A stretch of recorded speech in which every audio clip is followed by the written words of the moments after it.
So நாங்கள் இன்றைக்கி weather வந்து ரொம்ப ஹாட்டாக இருக்குன்ட்டு பீச் வந்திருக்கோம். இது வந்து பிரெட்லிங்டன் நார்த் பீச்சு, ஹல் சென்ட்ரலில் நாங்கள் ஸ்டே பண்ணியிருந்தோம். ஸோ அங்கேருந்து இங்கே 1 hour டிஸ்டன்ஸில் இந்த பீச் இருக்குது. நம்ம ஊரில் ஒரே அலையாக பெருசாக வரும்ல, இங்கே வந்து குட்டி குட்டி அலையாக இருக்குது. பட் ஆனால் ஃபஸ்ட்டு தண்ணியில் கால் வைக்கும் போது ரொம்ப சில்லுன்னு இருந்தது. இப்போ கொஞ்சம் பரவாயில்ல, இங்கேயே நின்றுட்டே இருந்தோம்னா பெருசாக தெரியல. இப்போ மணி வந்து ஒரு 6:30 மணி இருக்கும். ரொம்ப ஒன்றும் க்ரௌட் இல்லை பீச்சு. பட் ஆனால் இந்த பீச் ரொம்ப நல்லா இருக்குது. நீங்களும் இந்த ஹல் சைட் வந்தீங்கன்னா இந்த பீச் ட்ரை பண்ணி பாருங்கள். ஸோ கடல் வந்து ரொம்ப உள்வாங்கியிருக்கு, பார்த்திங்கன்னா தெரியும். அவங்க பீப்புள் உட்கார்ற இடம் மேலே இருக்குது அந்த இடத்துல. பட்டு நாங்கள் நிற்கிறது வந்து எவ்வளோ தூரம் தள்ளி நிற்கிறோம்.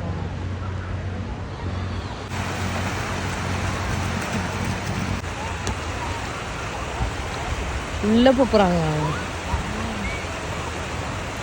ஸோ நம்ம ஊரில் வந்துட்டு இந்த கடல் அலை வந்து ரொம்ப பெருசாக வரும்ல, இங்கே பார்த்தீங்கன்னா குட்டி குட்டியாக வருது இந்த அலை.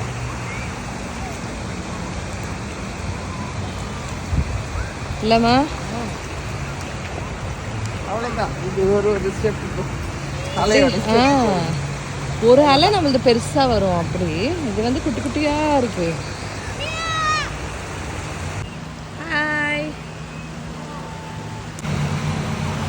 என் பையன் வந்து நல்லா என்ஜாய் பண்ணுறான் பீச்சு. ஸோ இதுக்கு முன்னாடியும் ஒரு 2 தடவை போயிருக்கான். பட் இந்த தடவை என்னமோ சூப்பராக என்ஜாய் பண்ணுறான்.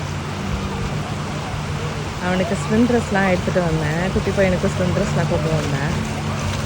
பட் தண்ணி வந்து நிற்க நிற்க பெருசாக தெரியல. ஃபஸ்ட் டைம் வந்து கால் வைக்கும்போது சில்லுன்னு இருக்குது, அதுக்கப்புறம் வந்து பரவாயில்ல. அந்த சைடு பாருங்கள், அந்த கிளிப்ஸ் தெரியுது. ஸோ அந்த சைடு நம்ம நடந்தும் போகலாம் போல இருக்குது. பட் ஆனால் நாங்கள் ஜஸ்ட்டு பீச் பார்க்கறதுக்கு இப்படி வந்துட்டோம். நல்லாயிருக்கு.